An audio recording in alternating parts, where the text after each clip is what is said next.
Eu queria saber se você está preparado para uma conversa de gente adulta sobre vida cristã.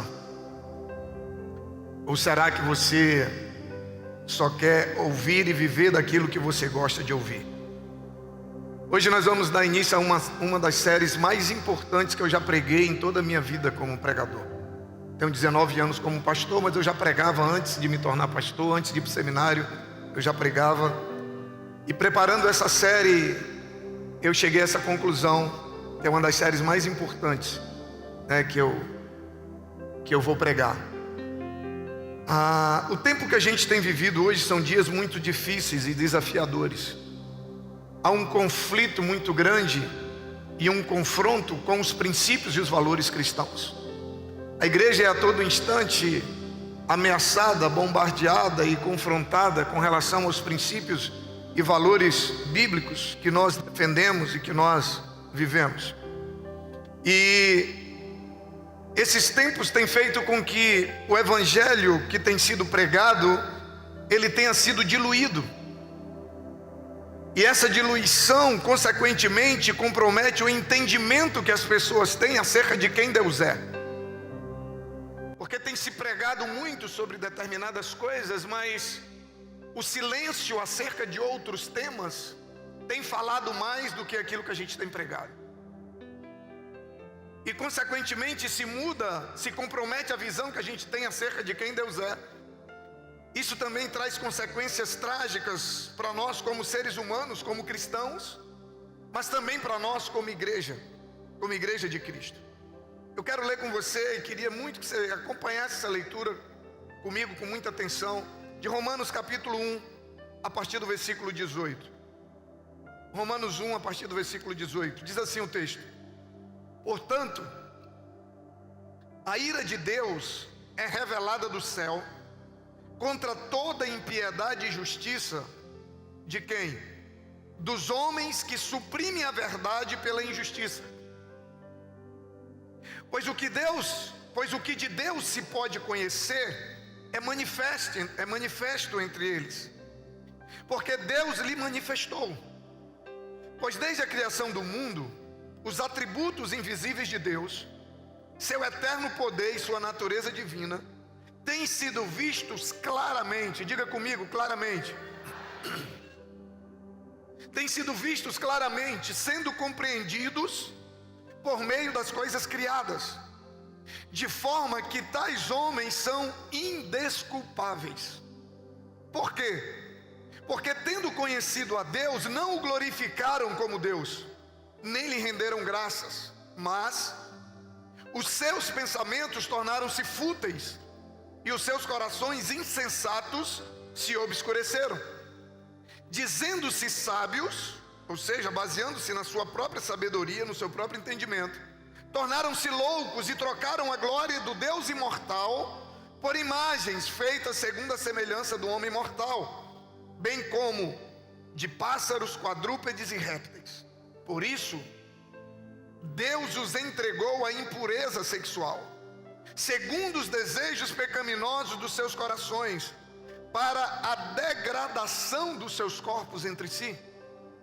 Trocaram a verdade de Deus pela mentira, e adoraram e serviram a coisas e seres criados em lugar do Criador, que é bendito para sempre. Amém. Por causa disso, Deus os entregou a paixões vergonhosas. Até suas mulheres trocaram suas relações sexuais naturais por outras, contrárias à natureza. Da mesma forma, os homens também abandonaram as relações naturais com as mulheres e se inflamaram de paixão uns pelos outros. Começaram a cometer atos indecentes, homens com homens, e receberam em si mesmo o castigo merecido pela sua perversão.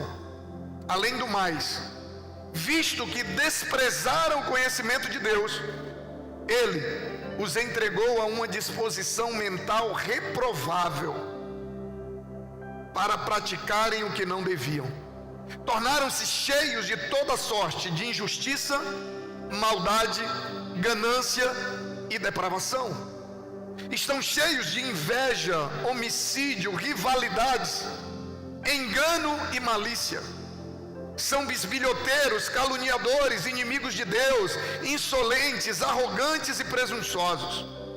Inventam maneiras de praticar o mal, desobedecem a seus pais, são insensatos, desleais, sem amor pela família, implacáveis. Embora conheçam o justo decreto de Deus, de que as pessoas que praticam tais coisas merecem a morte, não somente continuam a praticá-las, mas aprovam aqueles que as praticam. Amém? Eu quero explicar o texto para você de uma maneira mais resumida e depois eu começo a pregar. O texto diz que, começa dizendo que a ira de Deus se manifesta do céu. Deus é amor, Deus é graça, mas Deus também é justiça. E quando Ele se ira contra o pecado, Ele está agindo de maneira justa. A ira de Deus se manifesta do céu contra quem? Contra todos aqueles que, mesmo Deus tendo se revelado a eles de todas as maneiras, Deus se revelou através da criação, o texto diz, através do seu poder manifestado no meio do povo, através do seu Filho, mesmo Deus tendo se revelado de todas as maneiras, através dos seus atributos visíveis e invisíveis, a Bíblia diz que mesmo eles conhecendo a Deus, eles não glorificaram a Deus, eles não trataram a Deus como Deus.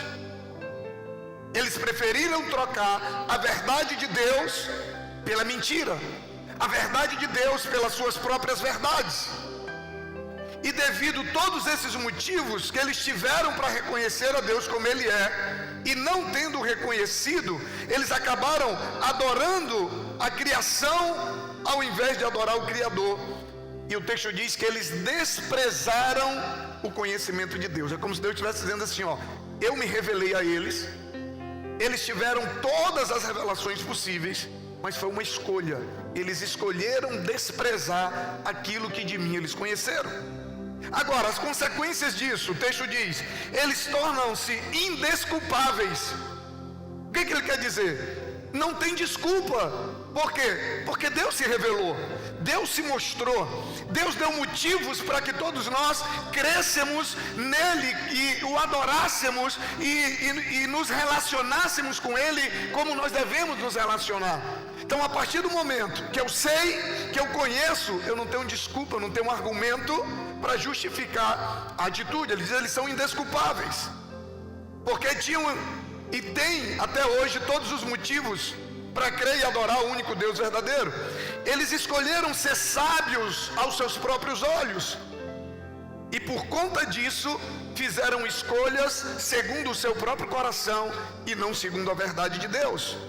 E aí, a partir desse momento, quando mesmo conhecendo a Deus, mesmo depois de Deus se revelar, o ser humano faz uma escolha de trocar a verdade de Deus pela mentira, pelas suas paixões, pelos seus desejos, a Bíblia diz que Deus o entrega às suas próprias paixões. E deixa eu te falar uma coisa, a pior coisa não é quando Deus nos disciplina. A pior coisa, a Bíblia diz, que é quando Deus nos entrega os nossos próprios caminhos. É como um pai que está ali e ele tenta de todas as maneiras mostrar o caminho para o filho, e o filho não quer de maneira nenhuma, e diz, então vai, então vive a vida que você quer viver, então vai aprender de outra maneira. E a partir do momento que Deus os entrega às suas próprias paixões, aí é só ladeira abaixo. Olha o que o texto diz. Eles passaram a viver de maneira considerada por Deus, e isso está no texto, eu só estou lendo a Bíblia com você ainda, daqui a pouco eu começo a pregar.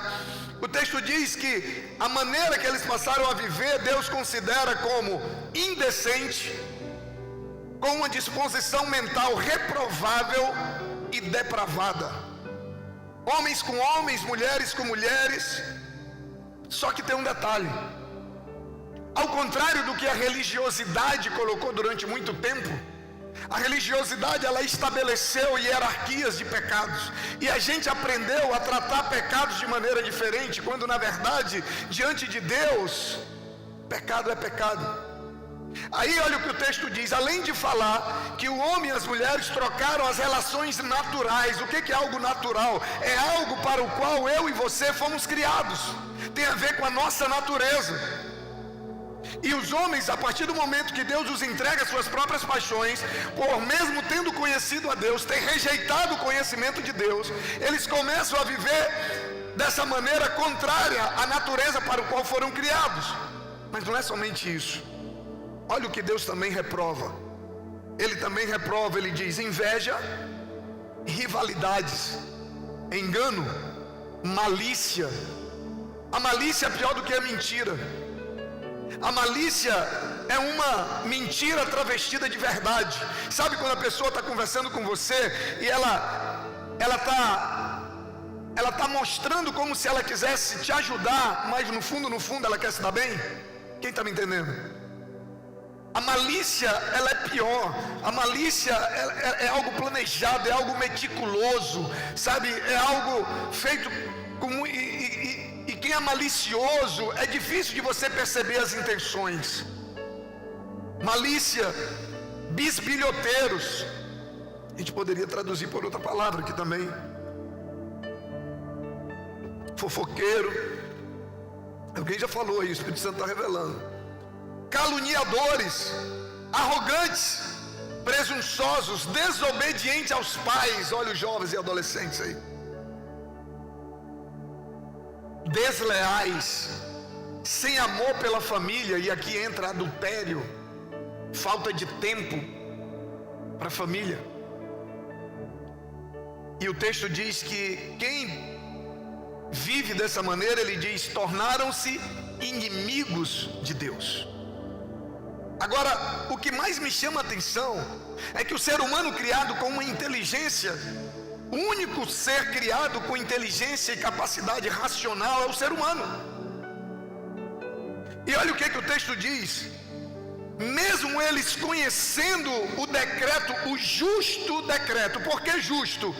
Porque eles merecem, porque eles escolheram. Mesmo conhecendo o justo decreto de Deus para quem pratica tais coisas, ou seja, que é a morte eterna, ou seja, a separação definitiva de Deus.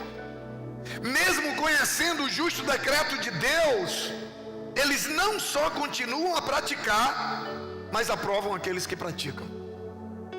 É como: eu sei no que isso vai dar, eu sei onde isso vai me levar, eu sei o que Deus diz acerca disso, mas eu consigo trilhando o mesmo caminho. Eu sei que eu estou caminhando para o abismo, mas eu continuo caminhando para o abismo. Me perdoe, mas é falta de inteligência, para ser bem educado.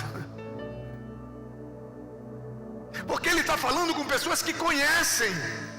O texto começa falando que a ira de Deus vem sobre aqueles que tiveram todas as revelações possíveis da parte de Deus, mas rejeitaram. Mesmo conhecendo a Deus, rejeitaram a verdade para viver a mentira. E essa série surgiu dessa percepção de uma condição que já vem há anos existindo na igreja, mas pior a cada dia. E que percepção é essa? Eu me refiro ao enfraquecimento do conceito, da concepção de quem Deus é. Sabe, se perdeu o conceito de Deus como majestade no imaginário religioso popular. Se perdeu o conceito de Deus como santo, como Senhor, sabe, como aquele que está sentado no trono e é digno de toda honra, de toda glória, de todo louvor, de toda adoração. Sabe, se banalizou o conceito acerca de Deus. E quando o nosso conceito pessoal acerca de quem Deus é comprometido, todas as outras coisas são comprometidas. E o enfraquecimento desse conceito, a igreja fez com que a igreja abandonasse a sua reverência a Deus, porque a nossa reverência a Deus é consequência da imagem, da concepção e do conceito que eu tenho de Deus, sim ou não? A maneira como eu me relaciono com Deus é consequência da maneira como eu enxergo a Deus, é consequência do que Deus representa para mim. Você percebe que todas as consequências que a gente viu nesse texto, tudo que a gente leu, foi consequência de uma única coisa. A Bíblia diz que eles, tendo conhecido a Deus, não o adoraram, não se relacionaram com Ele, não o glorificaram, não renderam graças, ou seja, não trataram Deus como Ele realmente é. Eles perderam a noção, a concepção de quem Deus é. Para muita gente hoje, Deus é meu amigo, Deus é meu camarada, Deus está comigo. Ele não só não se preocupa com a maneira como eu vivo a minha vida, como Ele aprova a maneira como eu vivo. Ei, Deus continua sendo santo, Deus continua sentado no seu trono. Os princípios e os valores da sociedade podem ter mudado, a opinião das pessoas acerca de Deus pode ter mudado, mas a essência, a natureza de Deus nunca mudou. Ele continua santo, Ele continua todo poderoso, Ele continua sendo o único digno de toda honra, toda glória, todo louvor e toda adoração. Aleluias! Não foi algo proposital, pelo menos eu creio. Mas como eu disse, essa avalanche de ideias e valores contrários aos princípios de Deus fez com que, de maneira gradual e imperceptível, a gente fosse perdendo essa visão da majestade de Deus. E essa falta de percepção, para mim, torna a situação ainda mais grave, ainda mais trágica. Porque quando eu percebo que eu estou indo num caminho errado, eu tenho a opção de corrigi-lo. O problema é quando eu estou indo numa direção errada, achando que eu estou na direção certa. Então, de maneira gradual e imperceptível, a igreja foi perdendo essa concepção de Deus como um ser supremo, como um ser santo, majestoso, sabe? Porque a gente só muda aquilo que a gente identifica. Eu só passei a pensar nessa série de mensagens quando eu comecei a perceber a maneira como as pessoas estão se relacionando com Deus, sem temor nenhum. Porque quando você perde a concepção de um Deus majestoso, você perde o temor. E quando você perde o temor, você passa a fazer coisas que você não faria se você tivesse a verdadeira concepção de quem Ele é. E a partir desse baixo e enganoso conceito acerca de quem Deus é, surge uma nova filosofia de vida cristã, e a partir dela uma centena de outros problemas, somente por causa desse engano. Nós perdemos ainda a consciência da presença divina. Quando você perde a visão de quem Deus é, você perde a consciência da presença dEle. E quando você perde a consciência da presença dEle, você pode viver sua vida de qualquer maneira. E pessoas que se dizem cristãs vivem sem um mínimo de temor a Deus, como se Ele não fosse onipresente, como se Ele não estivesse vendo tudo o que acontece. E eu lembro da história de Moisés, quando ele vai matar o egípcio. Nós vamos pregar sobre isso durante a série. A Bíblia diz que ele faz assim, ó. Ele olha para os lados para ver se não tem alguém vendo. E realmente não tinha, só que ele esqueceu de olhar para cima. E às vezes você está olhando para o lado e não tem ninguém vendo. Mas se você olhar para cima e lembrar de quem é Deus, você vai saber que tem um Deus que a Bíblia diz que seus olhos estão em todos os lugares. Se você for para o lugar mais distante, lá os olhos deles estão. A Bíblia diz que não tem lugar que os olhos deles não estejam sobre nós. Mas a falta de concepção correta de quem Deus é nos tira o temor, sabe? E a gente vive como se Ele não se importasse com a maneira como nós vivemos e até mesmo aprovasse.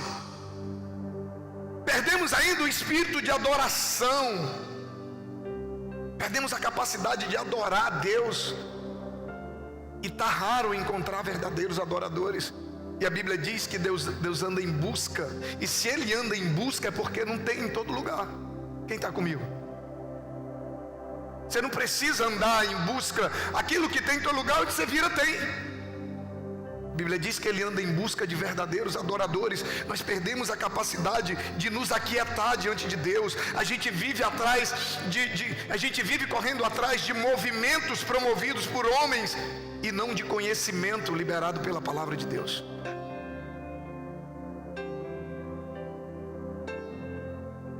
Até na igreja é difícil tratar Deus com a devoção que Ele merece. Essa geração tem dificuldade de tratar Deus como Ele merece, com a dignidade, com a reverência, com o amor, com o respeito, com o carinho, até dentro da igreja. Por quê? Porque a concepção deles acerca de Deus caiu muito.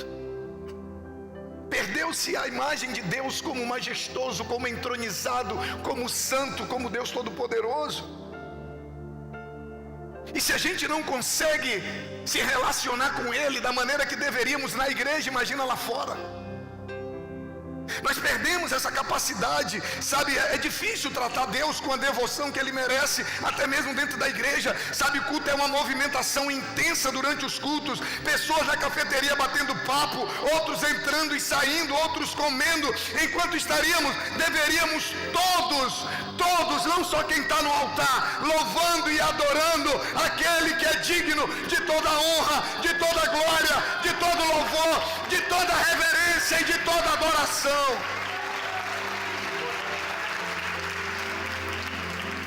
Porque perdemos a capacidade de enxergar quem Ele realmente é. Me perdoe, mas eu vou falar. Primeiro, porque foi o que Deus colocou no meu coração. E segundo, porque eu amo muito você. E eu quero ver você se relacionando com Deus da maneira certa, para que você possa viver tudo que Ele tem para você. Eu não quero ver você sendo enganado pelo inimigo e perdendo aquilo que Deus tem para você. Sabe, o cristianismo moderno, ele não tem conseguido produzir cristãos capazes de encontrar Deus na quietude. Esse estilo de vida agitado que nós vivemos lá fora, nós trazemos para o nosso relacionamento com Deus. E é por isso que não há transformação genuína, porque transformação genuína exige intimidade. E intimidade exige parar, exige quietude. Sabe, o versículo bíblico de aquietai-vos e sabei que eu sou Deus, não faz muito sentido para essa geração de cristãos agitados, que a gente não consegue se aquietar nem na igreja. A gente não consegue ficar sem olhar o celular por 1h30 para dedicar o nosso louvor, nossa devoção e o nosso tempo somente a Ele.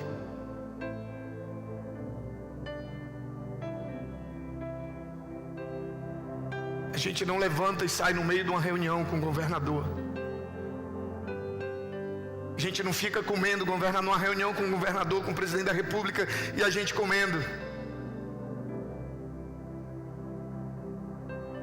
A gente não fica numa reunião com o presidente da república disperso, olhando as moscas que estão passando. E por que diante de Deus a gente fica? Porque a gente perdeu a consciência de quem Ele é. A gente chega na igreja na hora que dá, mas você chega no seu trabalho todo dia na hora certa. Se você tiver uma reunião amanhã, 5 da manhã, com alguém que pode te gerar R$1 milhão de lucro, 4h30 da manhã você está lá. Mas quando você vem para encontrar com teu Deus, com aquele que você diz que é digno da honra, da glória e do louvor, você chega atrasado, chega a hora que quer. E esse comportamento é fruto de quê, pastor? É fruto dessa perda da concepção de quem Deus é. Porque quando eu sei quem Deus é de verdade, eu vou tratar Ele de maneira diferente. Tem gente tratando pessoas melhor do que a Deus. Tem gente respeitando mais a pessoas do que a Deus. Tem gente dando mais honra a pessoas do que a Deus. E esse não é o maior problema. Sabe qual é o maior problema? É que a pessoa continua dizendo que Deus é a coisa mais importante na vida dela. E na verdade ela não percebeu que a concepção que ela tem de Deus não está batendo com a maneira como ela está vivendo, como ela está se relacionando, como ela está tratando a Deus.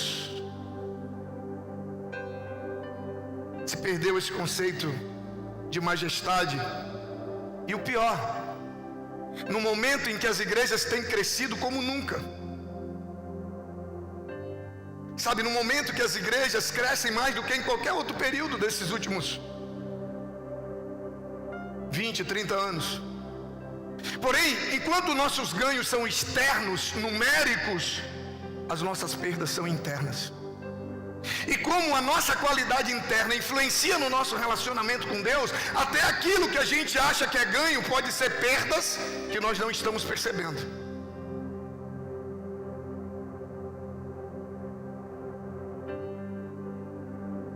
A única forma de recuperar as nossas perdas espirituais é retornando à sua causa principal e fazendo as correções necessárias.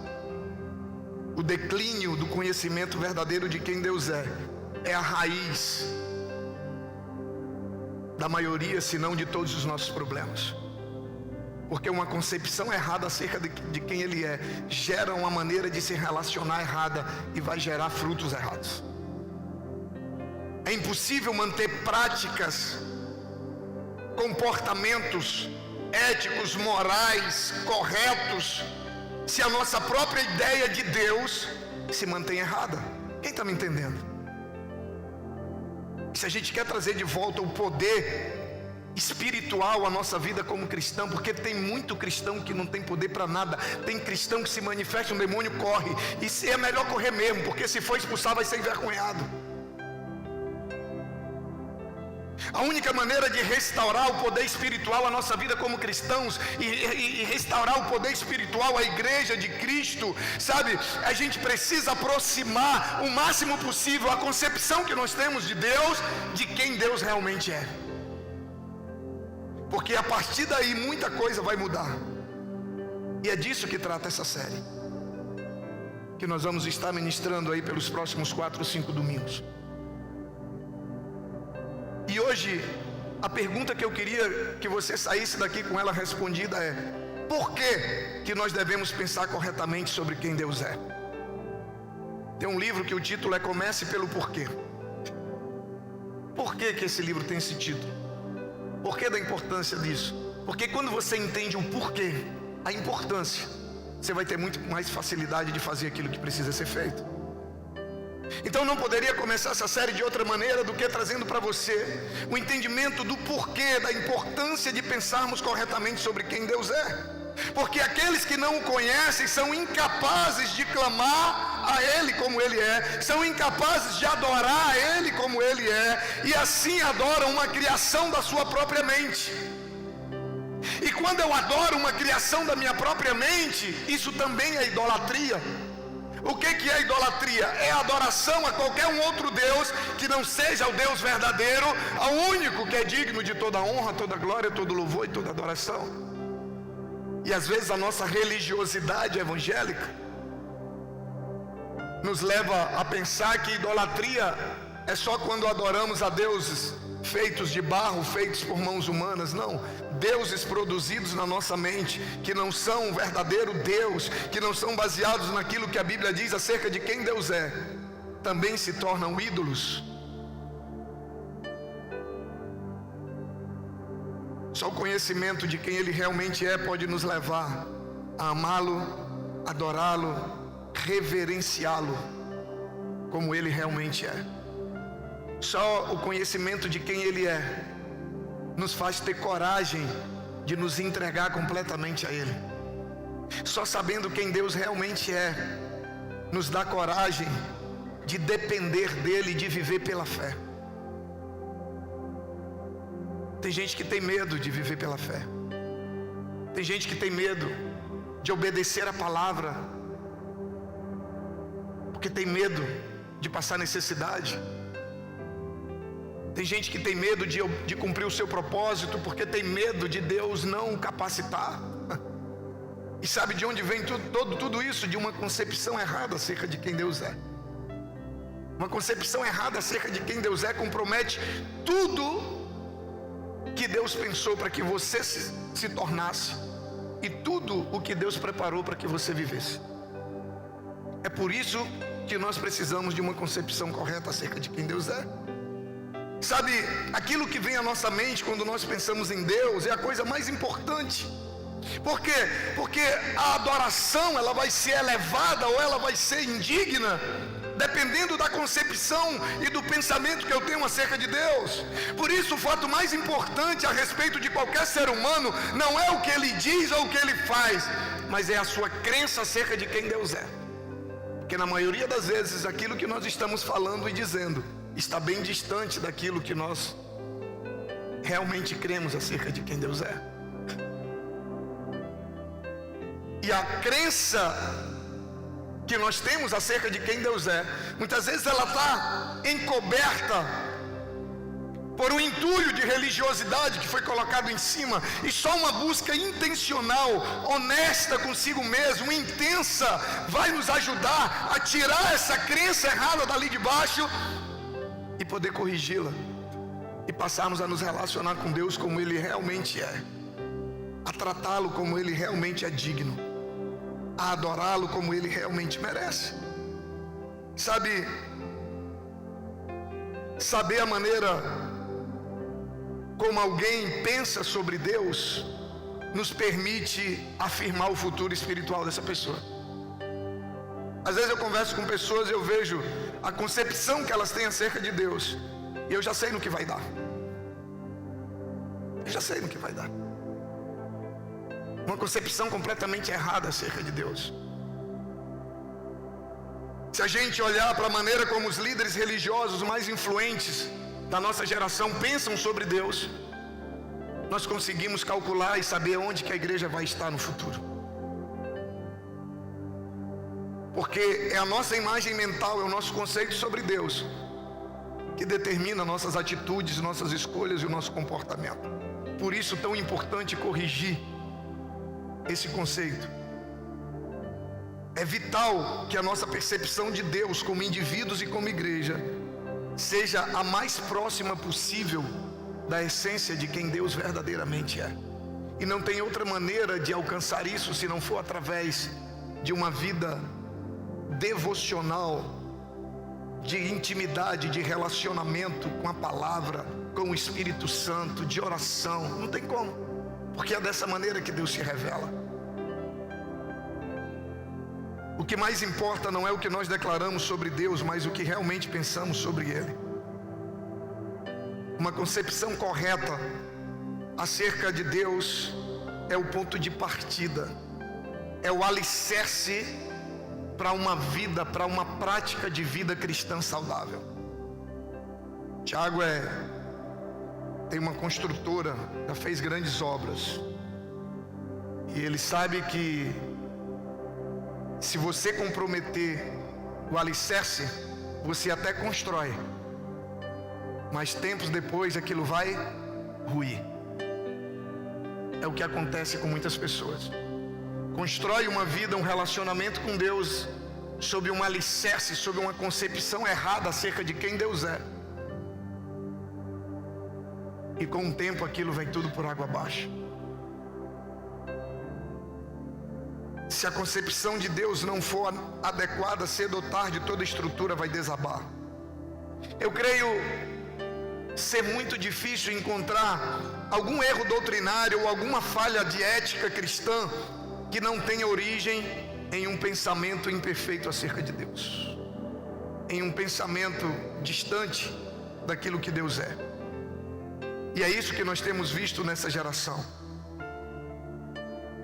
Um conceito elevado de Deus, ele é tão importante para uma igreja e para um cristão. Por quê? Porque quando ele é comprometido, ele compromete todas as outras coisas. Todas. É por isso que Paulo diz: porque tendo conhecido a Deus, não glorificaram como Deus, nem lhe renderam graças. O primeiro passo para o declínio de uma vida cristã ou de uma igreja é abandonar o conceito elevado acerca de quem Deus é. É o primeiro passo para um declínio. É você começar a tratar Deus como uma pessoa qualquer. Deixa eu te falar uma coisa: proximidade e intimidade não pode tirar a autoridade.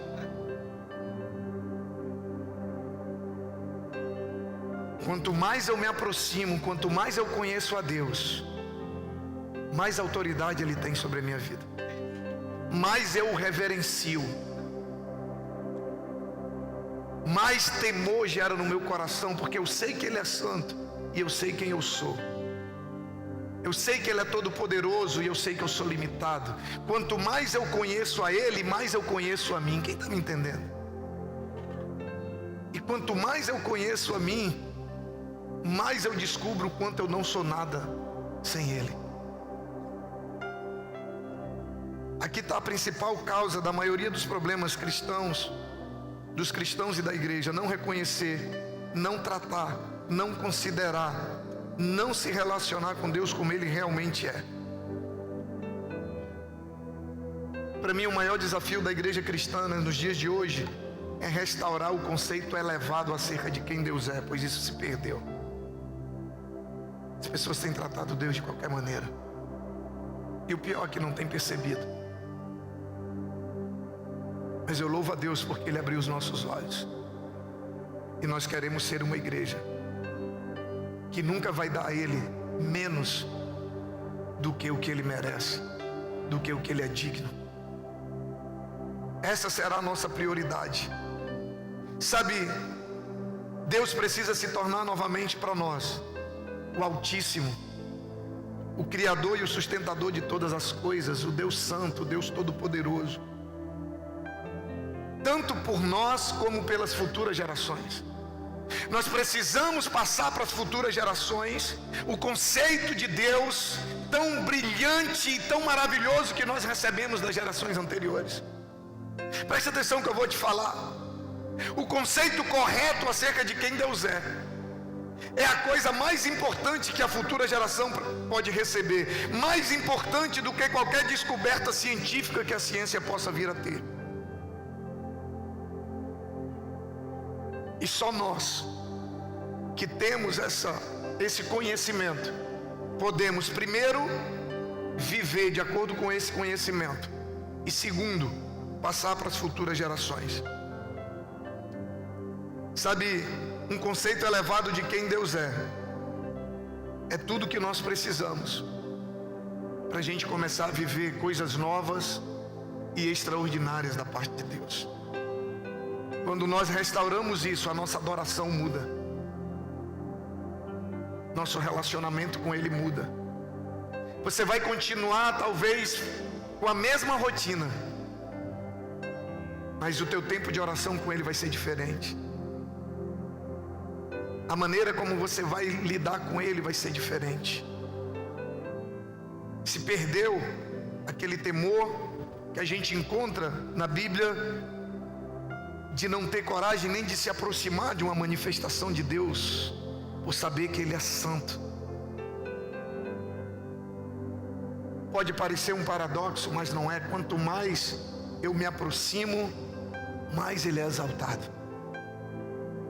Ele é um Deus transcendente, mas Ele é um Deus imanente. Você vai entender mais sobre isso ao longo da série. E muitas vezes tem gente que trata Deus como transcendente, está longe, um Deus distante que não se preocupa. Mas tem gente que trata Ele só como um Deus imanente, que está aqui do meu lado e é igual a mim e pode ser tratado como qualquer outra pessoa.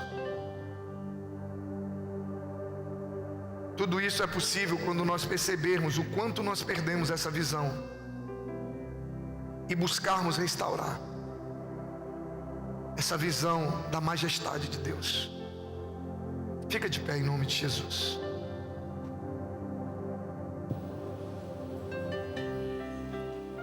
Nós precisamos restaurar a visão elevada de quem Ele é. Senão nós continuaremos buscando, amando e obedecendo a um Deus que nós criamos na nossa mente, ou que criaram na nossa mente em algum momento. Nós precisamos nos dispor a buscar em Deus a restauração da visão correta e elevada de quem Ele é. Você precisa saber quem Deus é. Por quê, pastor? Porque só sabendo quem Ele realmente é, você vai adorá-lo como Ele merece. Você vai se relacionar com Ele como Ele merece. Você vai dar a Ele a honra, a glória, o louvor, a reverência que Ele merece. Você não pode tratar autoridades humanas melhor do que o teu Deus. Você não pode tratar o teu trabalho melhor do que a casa de Deus. Você não pode tratar aquilo que você faz para ganhar dinheiro. Você não pode fazer o que você faz para ganhar dinheiro melhor do que o que você faz pela salvação, pela eternidade que Deus te deu.